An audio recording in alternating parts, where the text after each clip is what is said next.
ACL surgery को fail होने से कैसे बचाएं। जिन भाई लोगों की भी एसीएल रिकंस्ट्रक्शन सर्जरी हो गई है उनको हमेशा टेंशन होता है कहीं मेरा एसीएल टूट ना जाए, कहीं मेरा ग्राफ्ट लूज ना हो जाए, या कहीं ऐसा ना हो कि मैं बाद में पहले जितना स्पोर्ट्स ना खेल पाऊँ या दौड़ धूप ना पाऊँ या अपने काम पे ना कर पाऊँ। तो ये वीडियो बिल्कुल आपके लिए है। इसमें सारी वो चीज़ें बताई जाएंगी जिससे कि आप अपने बने हुए एसीएल का ख्याल रख सकते हैं और क्या ऐसा करें कि वो कभी भी ना टूटे और आपकी जो सर्जरी है वो 100% सक्सेसफुल हो। इसको ध्यान से देखिएगा।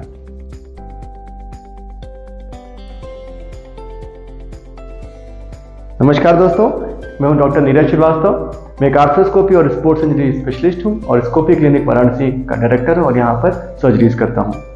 तो देखिए, एसीएल रिकंस्ट्रक्शन सर्जरी एक बहुत ही कॉमन सर्जरी अभी हो गई है, क्योंकि जो हमारे स्पोर्ट्स बढ़ गए हैं और जो हमारे लो वेलोसिटी बाइक एक्सीडेंट्स बढ़ गए हैं उसकी वजह से बहुत एसीएल टूट रहे हैं। एमआरआई होने की वजह से हम सब जान जा रहे हैं कि हाँ भाई क्या दिक्कत है। हड्डियों के सही होने के बावजूद एक्चुअल में एसीएल टूटा है और क्या है, सब कुछ लोगों को जानकारी हो गई है। तो अब हम इस सदी में जी रहे हैं कि सारे तरीके की इंजरीज को अब हम ठीक कर पा रहे हैं दूरबीन द्वारा सर्जरी करके। मगर जितनी ज़्यादा सर्जरीज एसीएल की हो रही हैं उतने अधिक फेलियर्स मैं अपने क्लिनिक में रेगुलर देख रहा हूँ कि सर्जरी हुई और वो फेल हो गया। तो किन किन स्टेजेस में ये फेल होता है उसको हम डिस्कस करेंगे, उसको बचाना कैसे वो भी आज को हम बताएंगे।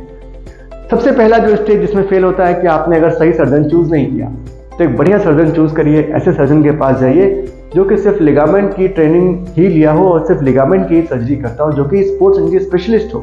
सर्जरी वहाँ कराइए। पहला स्टेप तो ये है, टाइम दीजिए, रिसर्च करिए, जो अच्छा सर्जन हो उसके पास जाइए।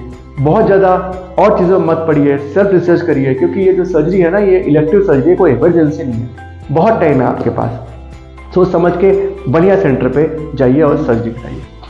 दूसरी गलती जो एज ए पेशेंट आप करते हैं अब, कि आप जो अब सर्जरी हुई है ना उसके बाद चीज़ों को ठीक से फॉलो ना करना, कसरत ठीक से नहीं करना, सबसे इंपॉर्टेंट जो मैं बोलूँगा। सर्जरी होने के बाद कुछ लोग दर्द की वजह से कसरत नहीं करते हैं। कुछ लोग ये सोचते हैं कि जब दर्द कम होगा तब कसरत करेंगे।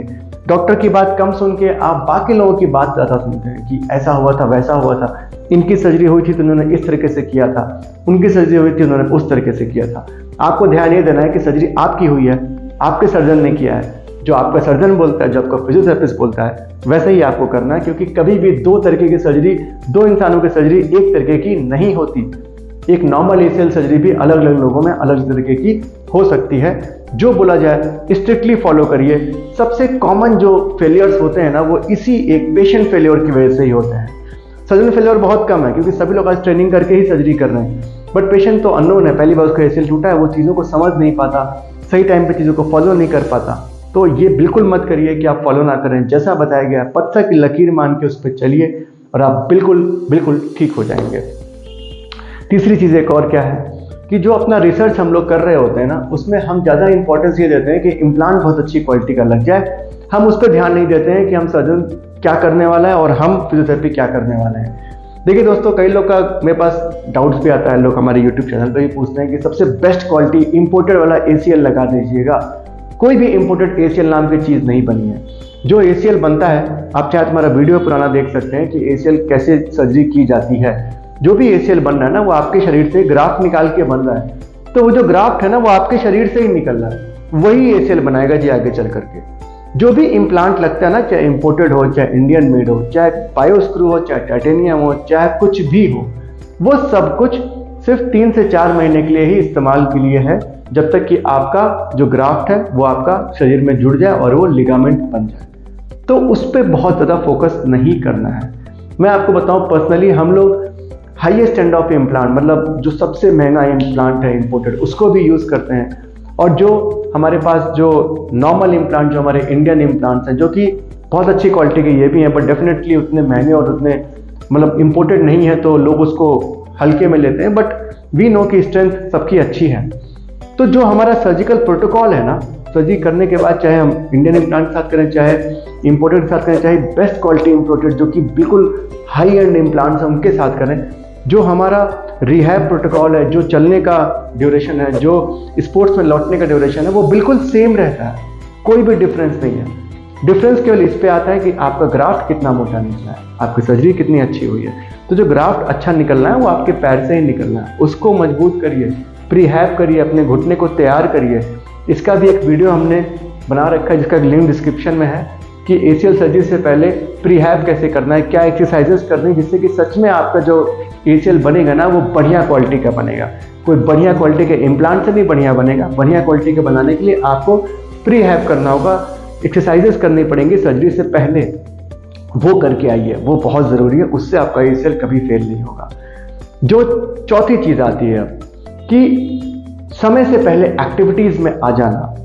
होता क्या है ना कि फिर वही चीज़ बोलूँगा कि लोगों को लगता है कि कुछ ऐसा हमने कर दिया है कि अब हम बिल्कुल बढ़िया फील कर रहे हैं, बहुत अच्छा रिकवरी हो रहा है। जो मेरे पेशेंट्स 3 महीने पे एकदम फिट और एकदम बढ़िया से आते हैं ना, उनको मैं यही समझाता हूँ, देखो भाई तुम बहुत नॉर्मल हो, तुम बिल्कुल नॉर्मल चल रहे हो, तुम बाइक भी चलाना शुरू कर दिए, तुमको लगता है कि तुम दौड़ भी सकते हो, कूद भी सकते हो, लेकिन दौड़ना कूदना मत अभी, बिकॉज जो तुम्हारा ACL है ना वो बॉडी में जुड़ के लिगामेंट नहीं बना। अभी ACL ग्राफ्ट का लिगामेंटाइजेशन प्रोसेस नहीं हो पाया है पूरा, क्योंकि उसको 6 महीने से 8 महीने से कभी कभी 1 साल भी लग जाता है। आप सिर्फ उन छोटे छोटे बटन्स के ही ऊपर निर्भर हो, उसी के स्ट्रेंथ से चल रहे हो, तो बिल्कुल भी एक्टिविटी समय से पहले ना करना। कोई मजबूरी भी हो जाए तब भी मत करना, क्योंकि अगर आपका ACL दोबारा टूट गया तो आप बहुत मजबूर हो जाएंगे, दोबारा सर्जरी करानी पड़ेगी आपको। और रिविजन सर्जरी और भी बड़ी चीज़ होती है। आपको ये भी ध्यान देना कि जब आपको बताया जाए कि सब कुछ ठीक हो जाने के बाद भी प्रिकॉशनरी तौर पे आपको छोटी सी हिंज नी कैप पहन के चलना है, शॉर्ट नी ब्रेस पहन के चलना। मान लो बाइक चलाना है तो शॉर्ट नी ब्रेस पहन के चलाना है कुछ दिनों तक, उसको फॉलो करिए। वो इसलिए नहीं बताता सर्जन आपका कि आपका ACL वीक बनाया उसने, वो इसलिए बताता है कि कभी आपको बाई चांस थोड़ी बहुत चोट लग भी गई तो वो आपको बचा लेगा।